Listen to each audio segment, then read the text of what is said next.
పెళ్ళైనా పండగైనా వేడుక ఏదైనా పట్టు చీరల ప్రత్యేక వేదిక వారాహి సిల్క్స్.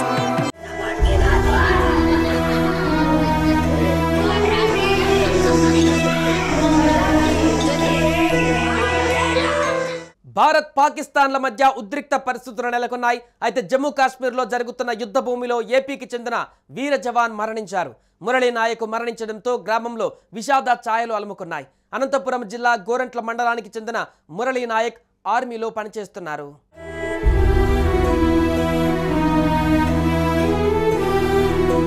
పాకిస్తాన్తో భారత యుద్ధం అంతకంతకు భీకరంగా మారుతుంది. తొలుత ఉగ్రదాడి, ఆ తర్వాత కవ్వింపు చర్యలకు దిగిన పాక్ యుద్ధానికి కారణం కాగా పాక్ తగిన రీతిలో బుద్ధి చెప్పేందుకు భారత యుద్ధ తీవ్రతను పెంచేస్తుంది. ఈ క్రమంలో జమ్మూ కాశ్మీర్ సరిహద్దులో దేశ రక్షణ విధులలో నిమగ్నమైన తెలుగు జవాన్ మురళీ నాయక్ వీర మరణం పొందారు.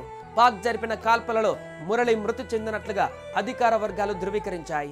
ఏపీలోని శ్రీ సత్యసాయి జిల్లా గోరంట్ల మండలం గడ్డం తండా పంచాయతీ పరిధిలోని కల్లితండా మురళి నాయక్ స్వస్థలం కల్లితండానే అయినా అదే జిల్లా పరిధిలోని సోమందేపల్లి మండల పరిధిలో నాగినాయని చెరువు తండాలో పెరిగారు.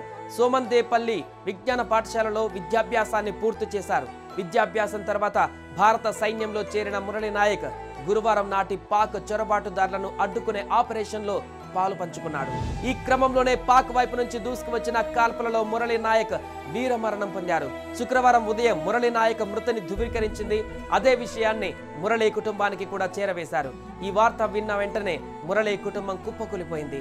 రేపు మురళీ పార్థివ దేహాన్ని ఆయన స్వగ్రామం అయినటువంటి కల్లితండాకు చేర్చనున్నట్లుగా సమాచారం. మురళీ మరణ వార్తతో ఆయన స్వగ్రామంలోనే కాకుండా ఏపీ వ్యాప్తంగా విషాద ఛాయలు అలుముకున్నాయి.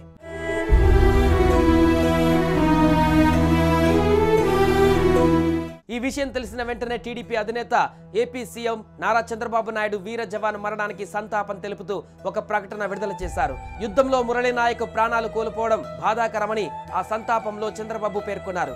దేశం కోసం ప్రాణాలు అర్పించిన వీర జవాన్ మురళికి నివాళి అర్పించిన బాబు మురళీ కుటుంబ సభ్యులకు తన ప్రగాఢ సానుభూతి తెలిపారు. జనసేనాని డిప్యూటీ సీఎం పవన్ కళ్యాణ్, మంత్రి నారా లోకేష్లు కూడా మురళి వీర మరణం పైన సంతాపం తెలుపుతూ ప్రకటనలు జారీ చేశారు.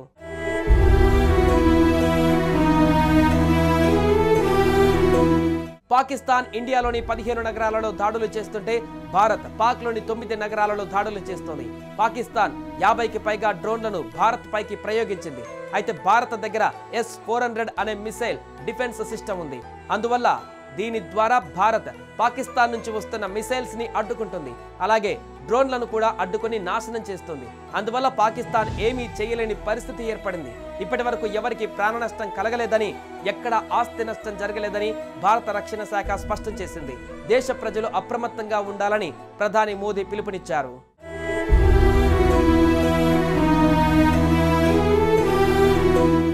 సుమన్ టీవీలో మీ పర్సనల్ అండ్ బిజినెస్ ప్రమోషన్స్ కోసం కింది నెంబర్కి కాంటాక్ట్ చేయండి.